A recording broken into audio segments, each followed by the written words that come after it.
Inside the Circle, Season 7, Episode 5.6. Sean, we are here. Newark Sectional, number 1 on our list. 27 days to sectionals, boys. 27 days. Yes.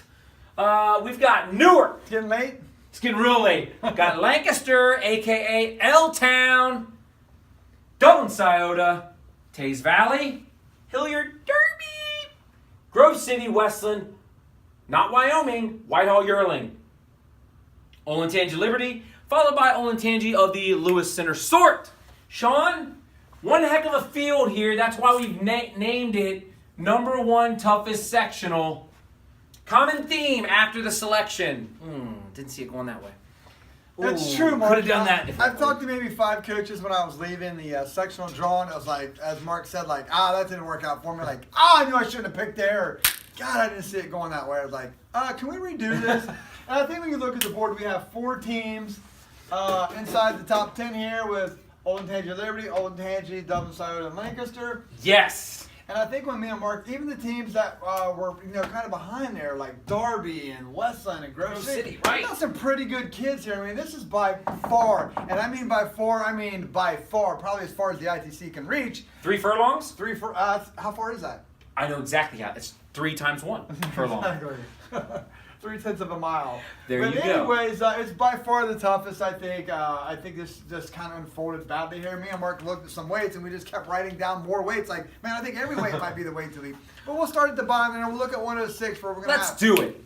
I'll write that down. You're going to have Lee, Hustler, Jude from Westland, and Jordan from Whitehall. I know those guys kind of wrestle out of the way schedule, but he had a really close match here, one of the top guys recently, so keep an eye on him. 13, we're going to have Egan, Graham, Jordan, again from Grove City, different Jordan, Fowler from Olentangy, and then the other Jude twin from Westland. I'm not sure about the names there. Tyler and the other one. Okay, which one's the heavier one?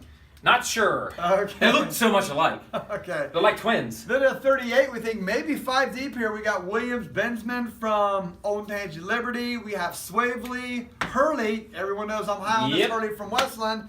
And Howard, a OAC state placer last year, freshman for Dublin Scioto. Look for him as there as well. And then right next to that, boom, we're going to come back again with 45. Patel, Segura, Fitzpatrick. And if that wasn't enough to wet your bill, as Mark would say, we go to 195. We're at Pulliam, Cox, Olentangy Liberty, Sherman, district placer last year from Westland, and then Dreamweaver from Hilliard Darby, who really looked good to us when we've seen him at Big One, a very big athletic guy. Yes. 220 could be another one. Again, it just never stops here. We got Tom, Duran, Binnicker, Darby possibly might be there, might be somewhere else. I'm just saying. And then I keep hearing Hand might be back from Olentangy. Woo! They entered him on the sheet for the count. I talked to Denny Library about it. He says, they tell me February 10th is his day. He'll be back. Oh, that's great. He's going to try to make a run about it, but when you miss half your season, you're in upper weight, you're really in the hole there with conditioning. Right. But he is very talented, so he could add some mix to that weight class. This is going to be a fabulous weight class. A fabulous sectional to follow. I think Newark is doing everything they can to lure me back here for the 7th year. I'm not sure.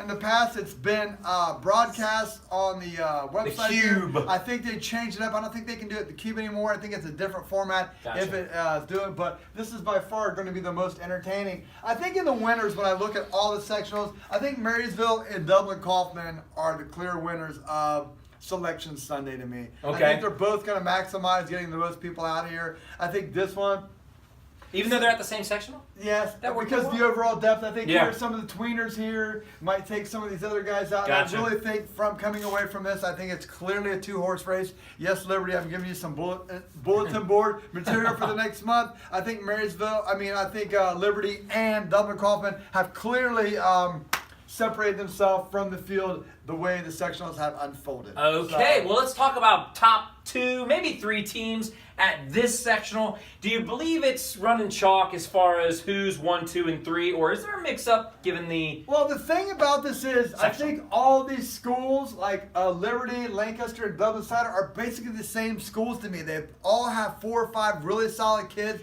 but then get extremely inexperienced after that. So it's all going to come down to the tweener guys that we talk about. Yes. But the overall depth with Darby, Westland, Grove City, Old Tangi are going to take those guys away that you could usually get out normally in any other year. So it's going to be a dogfight. I expect the winner of this sectional to have the least amount of points of any winner of any other sectional. I got you. And although, I mean, I got to stick with the home school here. I mean, I don't want my house TP'd. Oh, I'm going to go with Liberty winning this, but this really is going to be extremely close. I mean, as me and Mark talk about most tournaments during the season, get the pin, getting off your back, stuff like that, that really could come into play in here. At number 2, I'm going to go with the Gales here. I still think they have enough. They're going to score an absolute ton of points in the lower one. If they can get just some of those, Miller, Titus Johnson, AJ Locke maybe, if they could just somehow scrape some points out here. But again, if Liberty only had 6 kids qualify for Derby, I wouldn't be surprised. If they only had 6 kids qualify, Dublin, I mean, 6 kids, I mean, it's just really going to be that close for as competitive as the balance as this is. And like I said, man, I can't talk highly enough about how this, without a doubt, be the most competitive section. Who is the third place team? If I had to go with third place team, I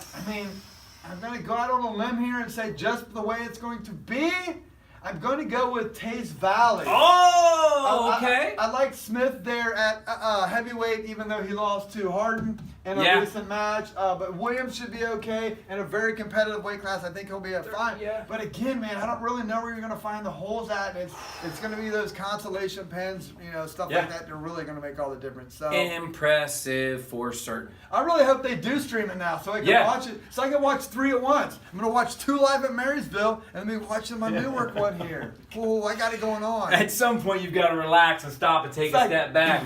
Yes. Well, this is your number 1 toughest sectional, Newark sectional. We've got Old Tangi Liberty winning it. We got Lancaster coming in second with Taze Valley coming in third. These are your weights to watch. Circle those bad boys, hashtag them, and now you are inside the circle.